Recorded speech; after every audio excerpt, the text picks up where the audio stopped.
Que la paz del Señor esté con todos ustedes. Amigo y hermano, te invito a que mires este video, que escuches este poderoso mensaje. Si tú te congregas, no importa en la iglesia que te congregues, pero si lo haces, este mensaje te ayudará muchísimo.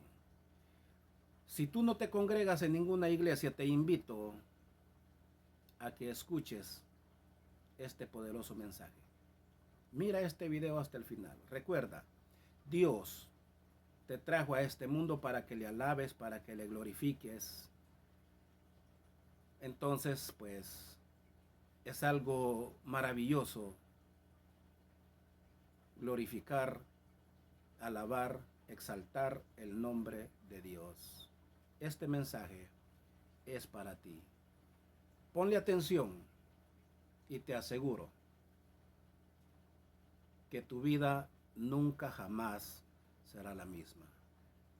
Empecemos a deleitarlos con este poderoso mensaje. A menudo pensamos que esta historia comienza con el llanto de un niño en la noche fría de una aldea judía. Hemos domesticado tanto el misterio que nuestra mente viaja automáticamente a los pastores, a la paja, al olor de los animales y a la estrella brillante sobre un pequeño establo en Belén. Si realmente queremos comprender la magnitud de lo que celebramos, si deseamos que nuestro espíritu despierte del letargo de la costumbre, debemos atrevernos a mirar mucho más atrás. Debemos retroceder antes de que existiera Belén, antes de que Roma levantara sus imperios, antes de que Abraham caminara por la tierra e incluso antes de que la luz fuera separada de las tinieblas. La Navidad no comenzó en la historia, la Navidad comenzó en la eternidad. El evento que partió el tiempo en dos no fue una improvisación divina ante el caos humano. Fue una manifestación visible de una realidad que ya existía cuando el universo no era más que silencio. Para redescubrir el rostro de Cristo, necesitamos limpiar nuestra mirada de las imágenes infantiles que hemos acumulado y enfrentarnos a la verdad con lo sal que nos representa el Evangelio, según Juan capítulo 1, versículo 1. En el principio era el Verbo estaba con Dios y el Verbo era Dios. Estas palabras no son simple introducción poética, son el estruendo de una revelación que debería hacernos temblar. Antes de que existiera un principio para nosotros, Él ya era. Él no comenzó a existir en el vientre de María. El niño que dormía en el pesebre es el anciano de antes. Aquel que necesitó ser alimentado por una madre humana es el mismo que desde la eternidad pasada poseía la gloria inmarcesible junto al Padre. No estamos hablando de un profeta más, ni de un hombre iluminado que alcanzó la divinidad. Estamos hablando del Dios eterno entrando en su propia creación. Es crucial que tu alma entienda esto hoy. Jesús no fue creado. Hubo un momento en que los ángeles no existían. Hubo un momento en que la materia no existía, pero nunca hubo un momento en que el Hijo no existiera. Él coexiste eternamente con el Padre y el Espíritu Santo en una comunión de amor perfecta e ininterrumpible. Cuando las Escrituras lo llaman el Verbo, nos está diciendo que Él es la expresión exacta de Dios, la mente de Dios hecha como un cable, el poder de Dios en acción. Él es la razón por la cual existe la lógica, la belleza y la vida. Imagina por un instante ese estado de preexistencia gloriosa. Él, siendo en forma de Dios, no tenía necesidad de nada. No le faltaba adoración, pues los ejércitos celestiales lo servían. No le faltaba amor, pues el Padre lo amaba antes de la fundación del mundo. Poseía una riqueza insondable, una majestad que ningún ojo humano podría resistirse sin ser consumido, y una autoridad absoluta sobre todo lo que llegaría a ser creado. Aquí es donde el misterio se vuelve personal y aterradoramente hermoso. Las Escrituras nos revelan en la carta a los Colosenses, capítulo 1, versículos 16 y 17, que porque en Él fueron creadas todas las cosas, las que hay en los cielos y las que hay en la tierra, visibles e invisibles, sean tronos, sean dominios, sean principados, sean potestades. Todo fue creado por medio de Él y para Él. Y Él es antes de todas las cosas, y todas las cosas en Él subsisten. Detente un momento. Permite que el peso de esta verdad caiga sobre tu corazón. Las manos que fueron envueltas en pañales frágiles son las mismas manos que moldearon las galaxias. La voz que balbuceó como un bebé es la misma voz que dijo, sea la luz. Y la luz obedeció al instante. El que tuvo que ser cargado en brazos para huir a Egipto es quien sostiene los átomos del universo unidos por la palabra de su poder. Si Jesús dejara de sustentar el cosmos por un solo segundo, todo se desintegra en un momento. Ese es el Cristo de la Biblia, no el Cristo pálido y débil de nuestra imaginación religiosa, sino el arquitecto, el dueño de la vida, el soberano del mundo. Entender su preexistencia cambia radicalmente nuestra forma de ver el pesebre.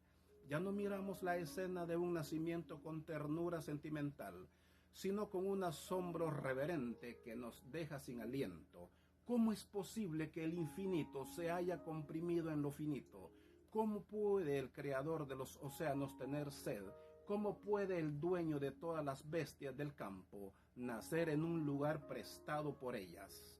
Este descenso vertiginoso, desde el trono más alto hasta la cuna más humilde, es la prueba definitiva de un amor que escapa a nuestra lógica humana. Dios no envió a un subordinado para salvarte, no envió a un ángel de alto rango, ni a un querubín poderoso. El problema del pecado humano era tan grave, la deuda era tan impagable y el abismo que nos separaba de Dios era tan profundo que solo Dios mismo podía ser ese puente. El nacimiento de Jesús no fue un accidente histórico, ni una solución de último minuto. Antes de que el primer ser humano pecara en el jardín del Edén, el plan de la redención ya estaba trazado en el corazón de la Trinidad. El Apocalipsis nos habla del Cordero que fue inmolado desde el principio del mundo. La sombra de la cruz se proyectaba ya en la eternidad pasada. Dios sabía que al crear al hombre con libertad, el hombre elegiría la rebelión. Sabía que al darnos vida, nosotros elegiríamos la muerte. Aún así, con pleno conocimiento del dolor, del rechazo de la sangre y de la cruz, Él dijo, hágase. Él decidió crear, sabiendo que esa creación le costaría la vida de su hijo. Por eso, cuando miramos hacia atrás, hacia ese tiempo antes del tiempo, vemos que nuestra salvación no depende de nuestros méritos ni de nuestra capacidad religiosa, sino de un pacto eterno de gracia. Tú estabas en la mente de Dios antes de que las montañas fueran formadas. Tu nombre era conocido por Él antes de que las estrellas fueran esparcidas como polvo en el cielo. El verbo eterno ya te amaba cuando todavía tú no tenías forma. Fue ese amor antiguo, ese amor que es más fuerte que la muerte y más antiguo que el tiempo, el que impulsó el movimiento más audaz de la historia. El cielo decidió invadir la tierra, pero no lo haría con truenos y relámpagos para destruir a los pecadores, sino con el susurro de un nacimiento para salvarlos.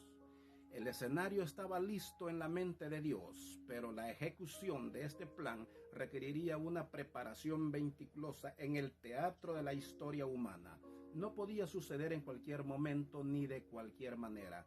El universo entero contuvo el aliento esperando el instante preciso en que el Eterno entraría en reloj del tiempo, porque aunque el Verbo era antes de todas las cosas, las profecías debían cumplirse, los imperios debían levantarse y caer, y el mundo debería llenar a un punto de desesperación tal que la única esperanza posible fuera que el cielo se rasgara y descendiera. La eternidad estaba a punto de irrumpir nuestra realidad y cada detalle, desde el movimiento de las estrellas hasta el decreto de un emperador lejano, comenzaría a alinearse como piezas de un ajedrez cósmico, movido por la mano invisible de la providencia. A menudo miramos el mundo y solo vemos caos. Vemos noticias, guerras, crisis políticas y el ascenso y caída de líderes, y tenemos la tentación de pensar que la historia es un tren desbocado sin conductor, una serie de accidentes desordenados que ocurren sin propósito ni dirección. Pero esa es la visión limitada de quien mira el tapiz por el revés, viendo solo nudos y hilos sueltos. Cuando nos elevamos a la perspectiva de las Escrituras, descubrimos que la historia humana no es un accidente, es un escenario. Cada imperio que se levantó, cada rey que gobernó y cada batalla que configuró los mapas no fue más que la preparación meticulosa del terreno para el único evento que realmente importa o importaba. Dios no improvisa, el Creador no reacciona ante las sorpresas del hombre. Él orquesta los siglos con una precisión que desafía nuestro entendimiento, preparando el momento exacto para que su Hijo entrara en escena. El apóstol Pablo lo resume con una frase cargada de misterio y poder en la carta a los Gálatas, capítulo 4, versículo 4. Pero cuando vino el recumplimiento del tiempo, Dios envió a su Hijo, nacido de mujer y nacido bajo la ley. Nota que no dice cuando Dios tuvo una idea, ni cuando las cosas se calmaron, sino cuando vino el cumplimiento del tiempo. Hubo un cronograma divino, un reloj de arena cósmico cuyos granos caían uno a uno hasta llegar al instante perfecto. Nada ocurrió en un segundo antes ni un segundo después. Para que el verbo se hiciera carne, el arquitecto de la historia tuvo que mover los cimientos mismos de la civilización, alineando de políticos lo cultural y lo espiritual, para recibir al rey. Si retrocedemos en las páginas de la profecía, vemos cómo Dios fue tejiendo este hilo rojo de redención desde el principio. En el mismo jardín del Edén, tras la caída del hombre, cuando la humanidad acababa de propagar el veneno de la muerte, Dios lanzó la primera promesa. Dijo que la simiente de la mujer heriría la cabeza de la serpiente. Siglos tras siglos, esa promesa fue custodiada y refinada. Dios eligió a un hombre, a Abraham, para formar una nación. De esa nación eligió una tribu, Judá.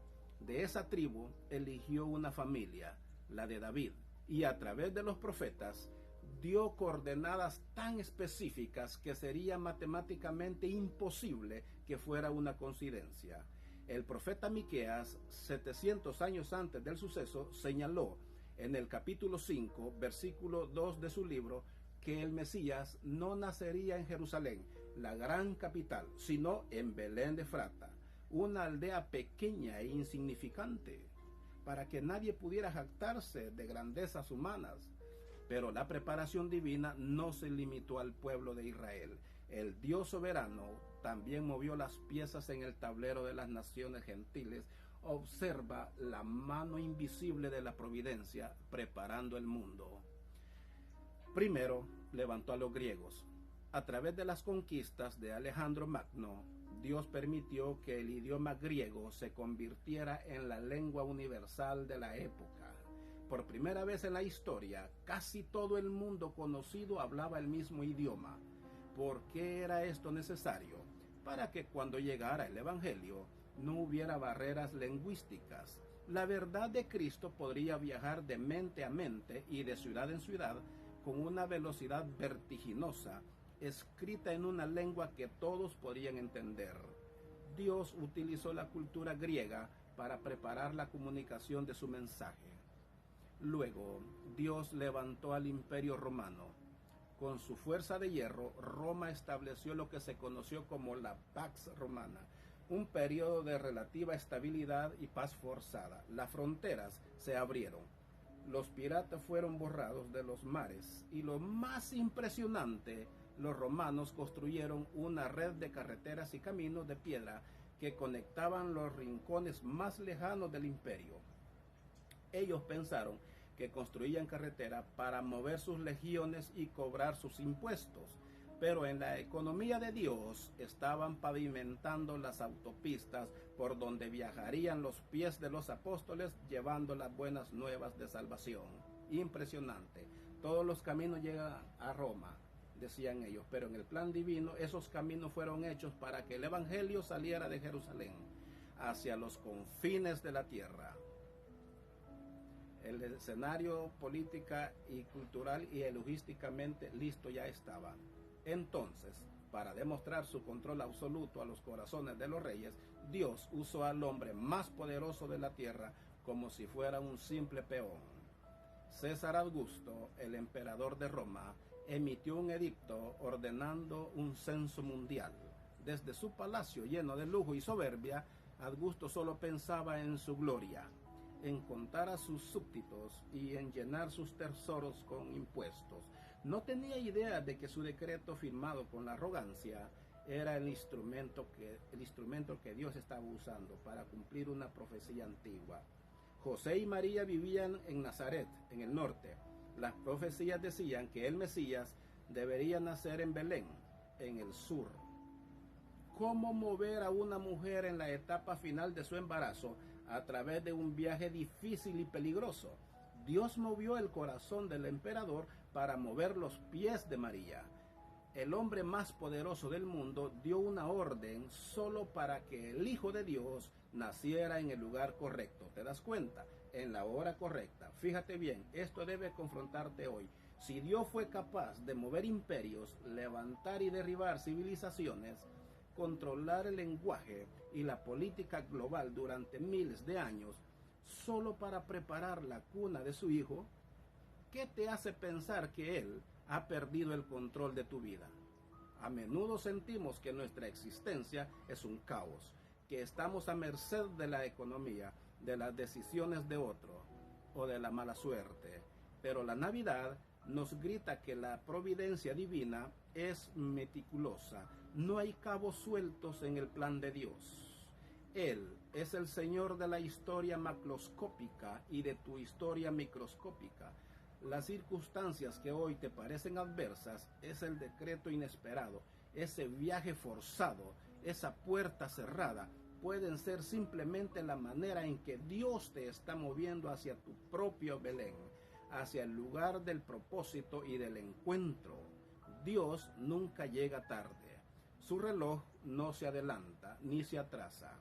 La plenitud de los tiempos llegó cuando la necesidad humana era más profunda, cuando la oscuridad espiritual era más densa y cuando la esperanza parecía haberse agotado.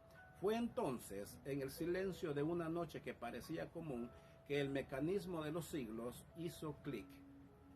El telón estaba levantado, las luces estaban encendidas, el escenario estaba dispuesto. Pero aquí es donde la mente humana se quiebra, porque después de tal preparación majestuosa, después de mover cielo y tierra, después de anunciar su llegada con truenos proféticos y movimientos imperiales, esperaríamos que el rey entrara rodeado de fuego, escoltado por legiones de ángeles visibles, rompiendo el cielo con gloria innegable. Esperábamos un conquistador en un caballo blanco, un general que expulsara a los romanos y estableciera su reino con espada y poder, pero la sabiduría de Dios es locura para los hombres. El arquitecto del universo, que había preparado este momento desde la eternidad, decidió hacer su entrada de la manera más escandalosa e incomprensible posible. No hubo trompetas en Roma, ni alfombras rojas en Jerusalén. El Creador estaba a punto de pisar su creación, pero lo haría de una forma que desafiaría todo nuestro orgullo y destrozaría todos nuestros conceptos de grandeza. El escenario estaba listo para el mayor milagro jamás contado, pero el protagonista no vendría a reclamar un trono de oro, sino a buscar algo mucho más humilde y mucho más difícil de encontrar. Hemos llegado al borde de un abismo que la mente humana no puede cruzar sin colapsar. La preparación histórica fue majestuosa. La eternidad pasada fue gloriosa, pero el evento central, el acto mismo de la Navidad, es un escándalo para la razón y una ofensa para el orgullo humano. Si tratas de comprender esto solo con la lógica, te vas a frustrar. Esto solo puede ser recibido de rodillas. El apóstol Pablo, luchando por encontrar palabras para describir este misterio, escribió en la carta a los Filipenses, capítulo 2, versículos 6 y 7, el cual, siendo en forma de Dios, no estimó el ser igual a Dios como cosa a que aferrarse, sino que se despojó a sí mismo, tomando forma de siervo, hecho semejante a los hombres. La palabra original sugiere un vaciamiento, una renuncia voluntaria a la manifestación de su gloria. Aquí es donde nuestra teología debe volverse carne y sangre, donde debemos dejar de ver la encarnación como un dogma frío y empezar a verla como el sacrificio más violento y tierno de la historia. Piensa en lo que significa infinito.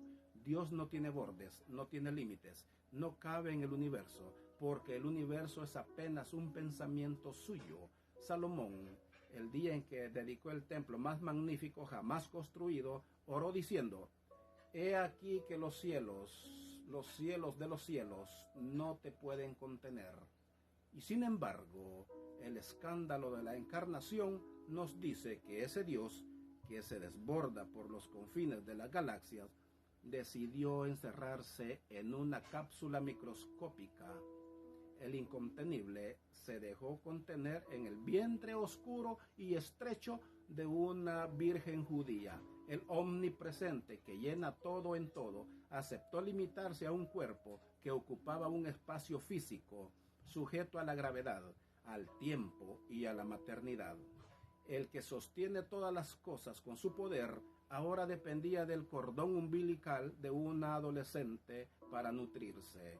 Esto es vertiginoso. Es el océano tratando de caber en una gota, sin dejar de ser océano. El contraste es tan brutal que debería hacernos llorar de asombro. El Dios que desciñó la complicidad del ojo humano, ahora tenía ojos que apenas podían distinguir sombras y luces al nacer. El Verbo, la palabra eterna que dio el hombre a cada estrella y que es la fuente de toda sabiduría, tuvo que balbucear, aprender a hablar arameo, aprender a leer los rollos de la Torá que él mismo había inspirado. El Dios que nunca duerme ni se adormece, ahora cerraba los ojos vencidos por el cansancio humano. El dueño de los ríos y manantiales, aquel que dijo en el principio: sepárense las aguas de las aguas, experimentó la sequedad en la garganta y tuvo sed. El que es la vida misma, indestructible y eterna, tomó un cuerpo que podía sangrar, que podía enfermarse, que podía sentir el frío de la noche y el calor del desierto. Se hizo rompible, se hizo vulnerable, se hizo tocable. La religión humana siempre ha tratado de elevar al hombre hacia Dios, construyendo torres de Babel o escaleras de méritos. Pero el Evangelio es la única noticia que nos dice que Dios descendió al hombre, y no descendió como un superhombre invulnerable, fingiendo humanidad. Se hizo carne real, carne que se rasga, piel que se quema bajo el sol, muslos que se cansan. Juan dice: el Verbo se hizo carne. La palabra carne en la Biblia habla de la fragilidad, de transitoriedad. Él abrazó nuestra debilidad en su totalidad, excepto en el pecado. Imagina al creador de la Vía Láctea necesitando que María le cambiara los pañales. ¿Te das cuenta? Imagínate al Rey de Gloria, ante quien los serafines se cubren el rostro, llorando porque tiene hambre y necesita ser amamantado. Ese nivel de humillación voluntaria es incomprensible para nosotros, criaturas obsesionadas con la imagen, el poder y el estatus. Aquí es la confrontación más dura para tu corazón. La encarnación de Cristo es la sentencia de muerte para nuestro orgullo. Vivimos en un mundo y a veces en una iglesia que nos enseña a buscar la grandeza, a subir la escalera, a hacernos un hombre, a exigir nuestros derechos y a proteger nuestra reputación. Pero Dios, el único que verdaderamente tiene derechos, el único que merece toda la gloria, eligió el camino descendente.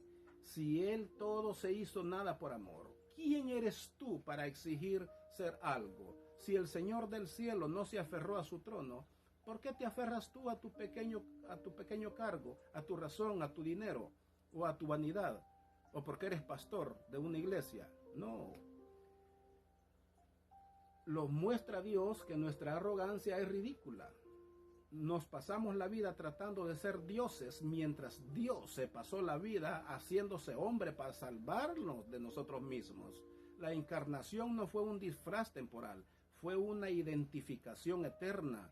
Jesús no dejó de ser hombre cuando ascendió al cielo.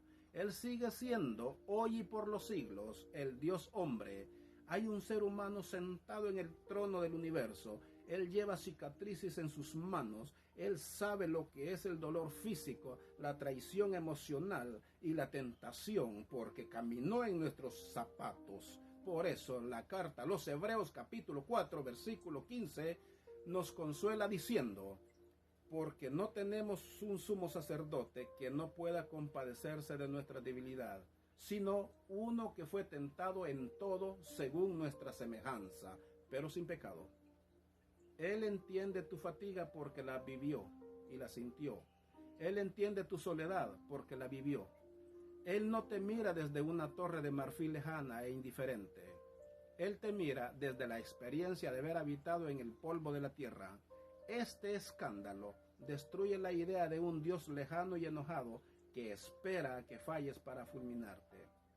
Nos revela un Dios que cruza una calle, que se mete en el barro, que se ensucia los pies para buscar a la oveja perdida. Él no gritó su amor desde el cielo. Él lo demostró bajando al infierno de nuestra realidad. Se despojó de su manto de luz para vestirse con nuestra piel. Cambió la adoración de los ángeles por el rechazo de los hombres. Cambió el trono de zafiro por un pesebre de madera. Y lo hizo sabiendo que esa carne que estaba tomando sería 33 años después desgarrada por los látigos romanos y clavada en una cruz. La sombra del Calvario ya cubría la cuna de Belén. Él nació para morir, tomó un cuerpo para poder ofrecerlo, se hizo mortal para poder pagar el precio de la inmortalidad para ti. Pero el mundo no entiende este tipo de poder. El mundo espera grandeza en el brillo y en el ruido. Por eso, cuando el Verbo finalmente llegó, cuando el gran Yo Soy irrumpió la historia, el mundo ni siquiera se dio cuenta. No hubo una recepción oficial, no hubo comité de bienvenida. La humanidad estaba tan ocupada con sus propios asuntos, tan llena de su propia importancia, que no tuvo espacio para su Hacedor. Y así el misterio más sublime, el milagro más aterrador y hermoso de todos los tiempos, no ocurrió en el centro de un escenario, sino en los márgenes, en la periferia, en el lugar donde nadie quería mirar. La paradoja de la encarnación se completa con la paradoja del lugar. El Rey del universo estaba aquí, respirando nuestro aire, pero el único lugar que la humanidad le ofreció fue el lugar de los desechos. La frase más triste y condenatoria de toda la narrativa navideña se encuentra en el Evangelio según Lucas, capítulo 2, versículo 7. Y lo acostó en un pesebre porque no había lugar para ellos en el mesón. Esta breve declaración no es simplemente un reporte logístico sobre la ocupación hotelera en Belén. Es un diagnóstico espiritual de la humanidad. Entiéndelo. El Creador vino a su propia casa, al mundo que Él mismo diseñó, y el mundo le cerró la puerta en la cara. No hay lugar. Esa ha sido la respuesta constante de la raza humana desde que Adán se escondió entre los árboles del huerto. No hubo lugar en los palacios de Herodes, no hubo lugar en las escuelas de los rabinos, no hubo lugar en las casas de los nobles.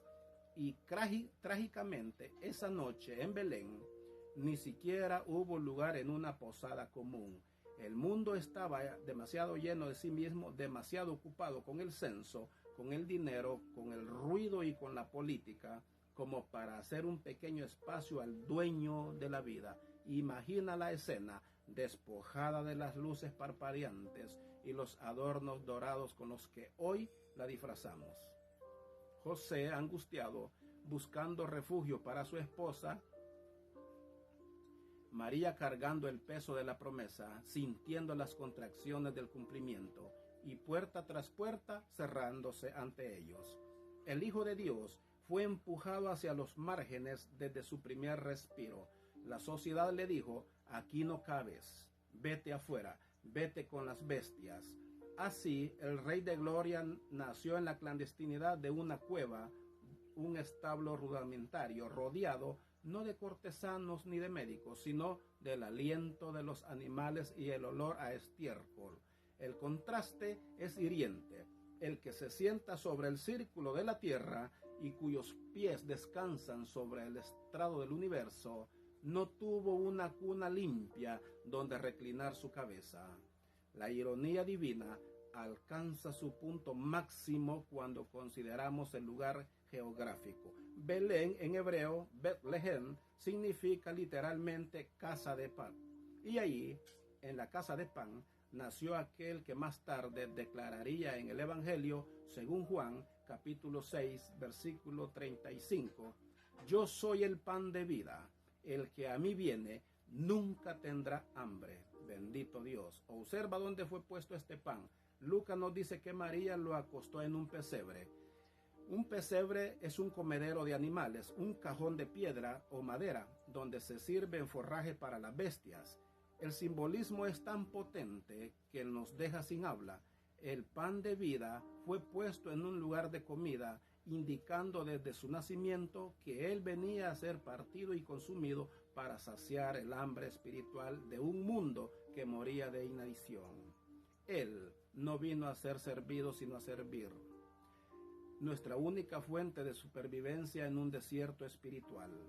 Esta pobreza extrema fue una elección soberana. El apóstol Pablo nos recuerda en la segunda carta a los Corintios, capítulo 8, versículo 9, porque ya conocéis la gracia de nuestro Señor Jesucristo, que por amor a vosotros se hizo pobre, siendo rico, para que vosotros con su pobreza fuesen enriquecidos. Jesús no nació pobre por mala suerte o por falta de planificación divina. Él eligió la pobreza como su vestidura real. Al nacer en la miseria absoluta, Cristo derribó todas las barreras. Si hubiera nacido en un palacio de mármol rodeado de guardias pretorianas, los pobres, los marginados, los leprosos y los pecadores habrían sentido miedo de acercarse. Habrían pensado que Dios era inaccesible, reservado solo para la élite, pero al nacer en un establo, Dios se hizo accesible al más bajo de los seres humanos. Nadie puede decir: Dios no entiende mi carencia, Dios no sabe lo que es el frío, Dios es demasiado fino para mi dolor. Desde esa cueva oscura, Jesús nos grita que Él conoce el fondo, Él conoce el rechazo, Él sabe lo que es no tener techo. Su identificación con el sufrimiento humano es total. La cuna de Jesús no fue un mueble de lujo, fue un préstamo de la creación animal. Y aquí vemos la sombra profética que se extiende sobre su vida entera. Él vivió de prestado, nació en una cueva prestada, predicó desde barcas prestadas, entró en Jerusalén en un burro prestado, celebró la última cena en un aposento prestado y finalmente fue sepultado en una tumba prestada. El dueño de todo no se aferró a nada para enseñarnos que la verdadera riqueza no está en lo que poseemos, sino a quién tenemos. Su desnudez en el pesebre condena nuestro materialismo y nos invita a encontrar la suficiencia solo en Él. Hay un misterio aún más profundo en esa madera del pesebre. La madera que recibió su cuerpo al nacer fue un anticipo de la madera que recibiría su cuerpo al morir. La cuna y la cruz están hechas del mismo material. En el pesebre, él estaba envuelto en pañales, inmóvil, atado por las tiras de tela, prefigurando el momento en que sería envuelto en lienzos y puesto en el sepulcro. Desde el primer instante, la sombra de la cruz se proyectó sobre el niño. Él nació con un propósito fijo: morir. La mayoría de los hombres nacen para vivir, pero Jesús es el único hombre en la historia que nació con el propósito expreso de morir. Su nacimiento fue la marcha hacia el Gólgota. Cada latido de ese pequeño corazón en el pesebre era un paso más hacia el sacrificio supremo. El madero del pesebre sostenía al Redentor niño, así como el madero de la cruz sostenía al Redentor adulto. Es fácil ponerle sentimiento a esto, pero la realidad es muy cruda, es muy fría y sucia a la vez. Es precisamente en esa crudeza donde brilla la gloria de Dios, porque Dios no busca templos perfectos ni vidas inmaculadas para habitar. Si Él pudo habitar en un establo maloliente, también puede habitar en tu corazón, por muy desordenado y sucio que esté. Él no espera que limpies la posada de tu vida para entrar. Él entra en el caos, en la cueva oscura de tus miedos y fracasos. Allí establece su trono.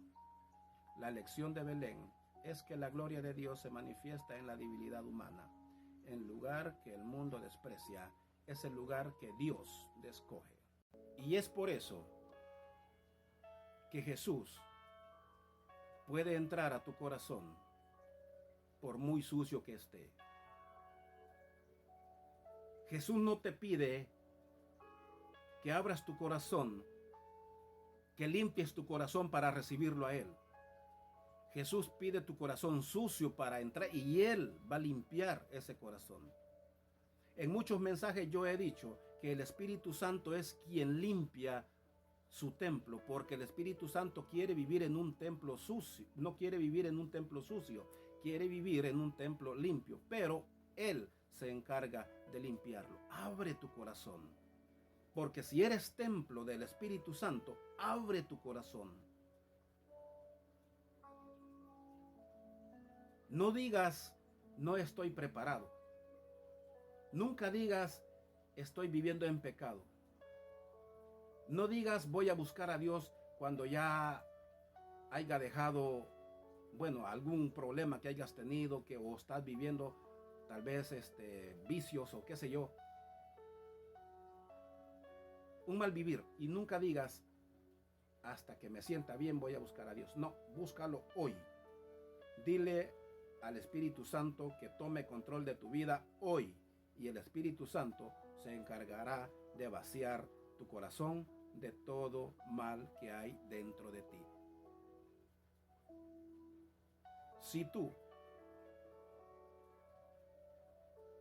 has criticado tanto a los que celebran Navidad, haz un automedicamento y date cuenta, antes de criticar a los demás, date cuenta del significado. Nunca te dejes llevar por lo que te dicen. Investígalo tú.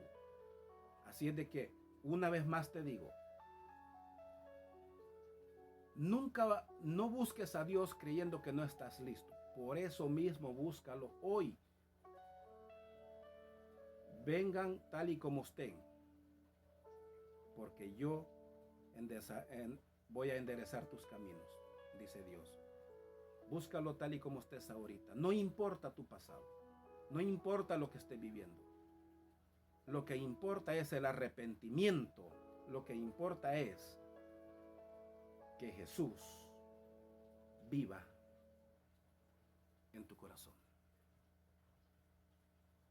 Si has llegado hasta el final de este video, compártelo.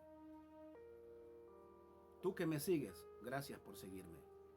Y tú que no me sigues, te invito a que me sigas para que te des cuenta de la palabra poderosa que se habla en esta plataforma. Dios bendiga cada área de tu vida. Nos vemos en el próximo video. Bendiciones.